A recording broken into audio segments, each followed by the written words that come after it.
안녕하세요. 21의 생각 한겨레 21 황혜랑입니다. 여러분은 날씨를 볼 때 뭐부터 확인하시나요? 비가 올 건지 아니면 눈이 올 건지, 기온이 높은지 아니면 낮은지. 이 날씨 예보를 먼저 보고 옷차림이라든지 우산을 가지고 나갈지 말지를 결정하는데요. 최근 들어서는 한 가지가 더 추가됐습니다. 바로 미세먼지 예보인데요. 미세먼지 예보를 보고 미세먼지 농도가 짙으면 마스크를 쓰고 나가거나 아니면 외출을 삼가하기도 합니다. 예전에는 없던 미세먼지가 갑자기 많아진 걸까요? 날씨 예보에서는 흔히 중국발 황사가 원인이라고 하는데 중국이 모든 악의 근원일까요? 이번 주 한겨레 21의 표지 제목은 메이드 인 코리아 미세먼지입니다. 미세먼지에 대한 오해와 진실을 낱낱이 해부해봤습니다. 표지 이야기를 쓴 경제팀 김성원 기자와 함께 자세한 얘기 나눠보도록 하겠습니다. 안녕하세요. 네, 안녕하세요. 기사를 읽으면서 우리가 의외로 미세먼지에 대해서 잘 모르고 있다는 생각이 많이 들던데 일단 용어부터 황사, 미세먼지, 초미세먼지 각각 좀 다르다는데요. 정확하게 뭐가 다른지 개념부터 좀 설명해 주시겠습니까? 먼지는 입자 지름을 따라서 구분을 합니다. 입자 지름이 얼마나 크냐 작냐를 따지는데요. 미세먼지도 마찬가지입니다. 입자 지름이 10 마이크로미터 이하의 먼지를 미세먼지라고 부르고 2.5 마이크로미터 이하를 초미세먼지라고 부릅니다. 그리고 황사는 이런 지름을 얘기하는 게 아니라 몽골이나 중국 내륙 지방에서 사막 같은 지역에서 불어오는 흙먼지가 한반도에 떨어지는 현상 자체를 통틀어서 얘기를 하는 거고요. 그럼 황사 안에 미세먼지나 초미세먼지도 포함이 되는 건가요? 예, 그렇죠. 실제로 황사 현상을 통해서 우리나라에 미세먼지나 초미세먼지가 올 수도 있죠. 그런데 저희가 좀 주목해서 봐야 할 부분은 미세나 초미세먼지 같은 경우는 황사나물 그리고 질소산화물 등을 포함을 하고 있습니다. 이런 것들이 흔히 치명적인 유해물질로 작용을 하는데요. 이런 물질들은 자연현상을 통해서 나타나기보다는 그 제조업 공장 과정에서 그리고 화석연료를 태우는 과정에서 생기기 마련입니다. 그래서 이런 유해물질이 자연현상보다는 흔히 도시나 그런 산업시설을 통해서 온다고 생각하시는 게 좀 간단하고요. 그래서 우리나라에서도 초미세먼지와 미세먼지를 좀 규제하는 기준들이 있습니다.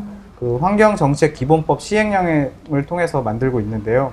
미세먼지 같은 경우는 하루 24시간 동안 평균 100 마이크로그램 퍼 세제곱미터 이하 정도가 있어야 된다. 그리고 1년 평균으로는 50 마이크로그램 퍼 세제곱미터 이하여야 한다. 이렇게 얘기를 하고 있습니다. 그래서 이것을 기준으로 우리가 뭐 미세먼지나 초미세먼지가 많다, 적다, 혹은 위험하다, 안 위험하다 이렇게 구분을 하고 있죠. 기준은 일단 그런데 궁금한 게 그냥 막연하게 미세먼지는 위험하다 이런 생각만 하고 있었는데 사실 기사 읽으면서 충격적이었던 건 미세먼지가 공식적으로 그 1급 발암물질이다 이렇게 그렇죠. 분류가 됐다고 하더라고요. 도대체 인체에 얼마나 치명적인 건가요? 저도 이제 취재를 하면서 좀 약간 충격적이었는데요. 지난해 10월에 세계보건기구 안에 국제암연구소라는 곳이 있습니다. 프랑스 리옹에 있는 곳인데요.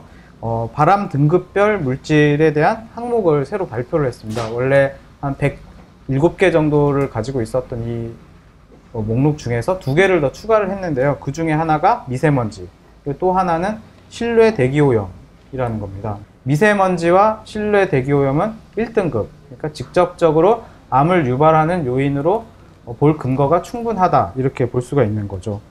그래서 실제로 환경보건시민센터에서는 이제 미세먼지와 각종 유해물질이 얼마나 위험한지를 좀 알기 쉽게 표현을 하기 위해서 뭐 일종의 좀 비교를 했었습니다. 그래서 실제로 서울 시내에 2월 25일 기억하실 겁니다. 2월 25일은 서울 그리고 뭐 지방 곳곳이 다 초미세먼지 주의보가 있었던 날이었는데 요 근래 가장 심한 날. 아마 여러분들 기억하실 겁니다. 비행기가 뭐 뜨지 않고 뭐 사람들이 많이 고통을 호소했었죠.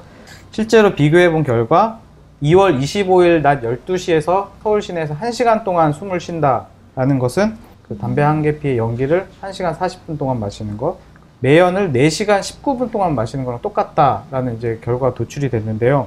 뭐 이 결과가 뭐 단순히 비교하는 게 아니라 실제로 이탈리아에서 2004년에 이러한 연구를 위해서 담배와 디젤 차량 배기가스의 입자상 분진 비교 연구라는 논문을 하나 발표한 게 있습니다. 그때 당시에 보면은 담배를 피는 거는 60세제곱미터, 그러니까 우리나라로 치면 한 20평이 안 되는 공간에서 담배 한 개비를 1시간 40분 동안 계속 연속해서 피는 거고, 그 디젤 엔진 같은 경우는 뭐 2000cc의 뭐 포드 몬데오 차량을 실제로 760rpm으로 시동을 했을 때 나온 내연을 통해서 이제 구분을 한 거죠. 근데 제가 기억하기로는 미세먼지가 이렇게 이슈가 된 게 그다지 오래전 일이 아닌 것 같아요. 언제부터인가 날씨예보에서 중국발 황사의 영향으로 뭐 외출하실 때 조심하셔야 되겠습니다, 이런 정도의 언급은 했던 것 같은데, 예. 이번 표지 이야기 기사 제목이 그런데 뭐 메이드 인 그 미세먼지가 메이드 인 코리아라는 예. 제목을 달았는데, 흔히 생각하는 것처럼 또 중국에서 온 게 아니다, 이런 주장을 하는 분들이 계시던데 어떤 내용인가요? 우리가 흔히 TV 뉴스에 날씨 앱을 보면 이런 얘기가 많이 나오죠. 저희 뭐 닷새째 뭐 중국발 스모그의 영향으로 대기질이 좋지 않습니다. 네. 이 문구는 사실 실제로 2월 25일 날 TV 뉴스의 날씨 예보 중에 한 문장입니다. 근데 우리가 흔히 생각하는 것과 다르게 중국발 미세먼지의 빈도, 그러니까 비중은 절반 이하라는 연구 결과가 있습니다. 실제로 초미세먼지 저감 대책 연구라는 2011년에 발표한 이제 논문이 있는데요.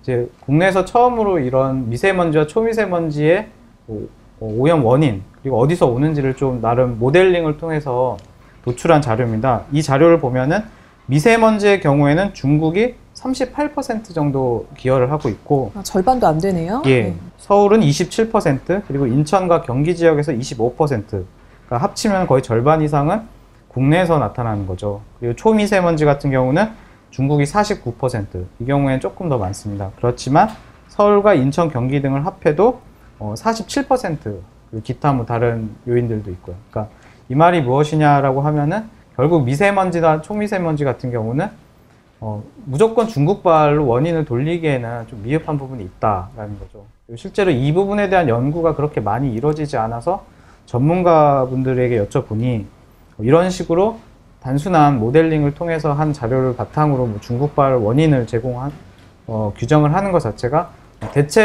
국내 대책을 마련하는 데에는 좀 걸림돌로 작용할 수 있다, 이렇게 지적을 하고 있습니다. 실제로 성분 분석만으로 중국발 미세먼지 근거를 삼는 게 위험하고, 이렇게 되면은 결국 국내에 있는 각종 그 미세먼지나 초미세먼지 원인들을 좀 제어하거나 규제할 수 있는 그런 동력을 좀 잃어버릴 수도 있다, 이런. 그렇게 되면 정부로서도 참 중국 탓만 하다가 그냥 쉽게 정부 책임 같은 거를 면피할 수 있겠다, 이런 생각도 드네요. 예. 김성환 기자 얘기 듣다 보니까 제가 미세먼지에 대해서 굉장히 오해하고 있는 부분이 많았던 것 같은데, 예. 이제 또 한 가지 오해하고 있었던 부분을 기사에서 좀 지적을 해주셨던데, 보통 흔히 생각하기로는 수도권 지역이 대기오염이 심하다 보니까 서울이 예. 미세먼지가 제일 심하지 않겠나, 이런 생각들을 하는데 실제로는 그게 아니라면서요? 예, 실제로 미세먼지나 초미세먼지에 관련한 대책이 가장 좀 잘 되어 있는, 그나마 상대적으로 잘 되어 있는 지역이 수도권입니다. 서울, 경기 지역인데요.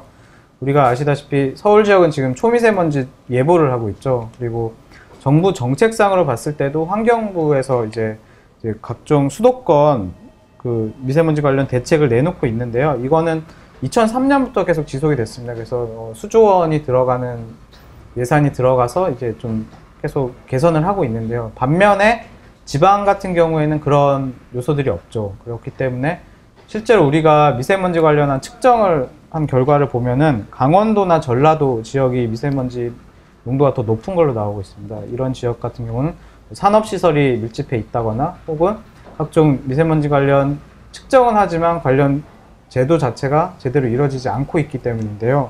그렇기 때문에 요즘에는 이제 관련 지방자치정부마다 이런 관련 대책들을 좀 마련을 해야 되는 게 아니냐, 이런 목소리가 좀 많이 나오고 있는 상황입니다. 이런 또 환경 불평등이라는 문제 제기도 가능할 것 같아요. 예. 뭐 공장이라든지 뭐 수도권으로 너무 집중되고 있는 거 아니냐라는 비판이 있는데, 실제로 현실은 그렇지 않게 되면 지방에 있는 사람들이 오히려 더 피해를 많이 입을 수도 있겠군요.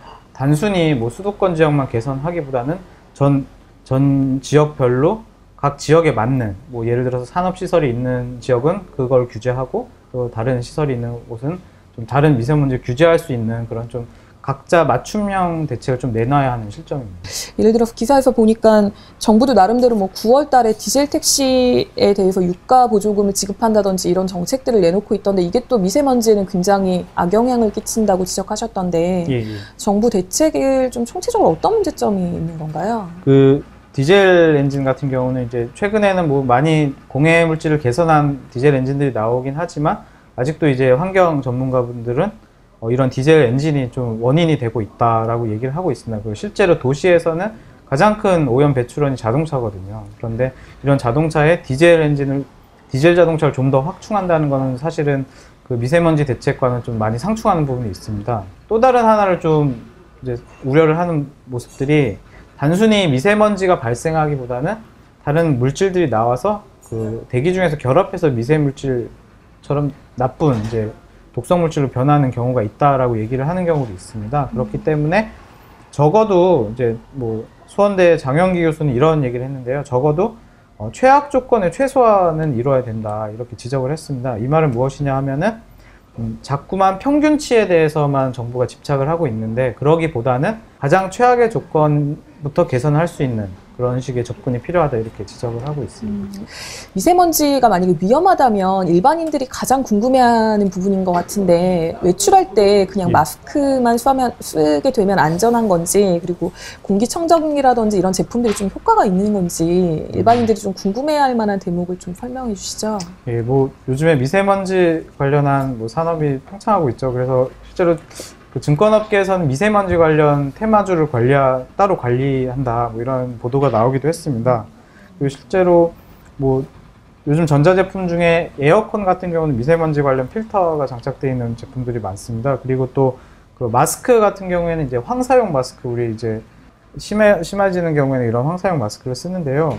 이런 경우에는 좀 선택하는 기준이 있다고 합니다. 마스크 같은 경우는 식품의약품안전처에서 좀 허가를 받은 제품들을 좀 사용을 해야 되는데 이제 환경보건 전문가분들은 단순히 무조건 마스크만을 쓰는 게 좋은 건 또 아니다라고 얘기를 합니다. 실제로 어린이 같은 경우는 황사용 마스크가 크게 맞지가 않는데요. 이 마스크가 효과가 있으려면은 몸에 밀착이 돼야 되는 겁니다. 그런데 지금 뭐 어린이용이 따로 있는 게 아니고 그렇기 때문에 그런 것들이 좀 위험할 수도 있고 특히 노약자 혹은 심폐기능에 좀 원활하지 않은 분들이 마스크를 단순하게 착용을 했을 경우에는 좀 건강상에 좀 무리가 갈 수도 있다. 그리고 또 인증받지 않은 마스크를 사용할 경우에는 오히려 미세먼지나 초미세먼지를 입에 거의 뭐 물고 다니는 것도 비슷하다 이렇게 좀 표현을 하시는 분들도 계셨는데요. 그럴 정도로 좀 더 치명적일 수가 있거든요. 그렇기 때문에 사용을 하시려면은 적절하게 각자의 상황에 맞게 그리고 또 인증된 거를 사용해야 되는 상황입니다. 그리고 정부 쪽에서는 좀 더 구체적으로 이런 대책들을 좀 더 보강을 해야 된다 이런 지적도 나오고 있는 상태입니다. 저는 외출할 때 전혀 마스크를 쓸 생각을 안 했는데 한번 약국에 가서 찾아봐야 되겠다는 생각이 드네요. 오늘 말씀 고맙습니다. 감사합니다. 여러분은 사랑을 어떻게 정의하십니까? 표준 국어 대사전에 사랑의 정의가 바뀌었습니다.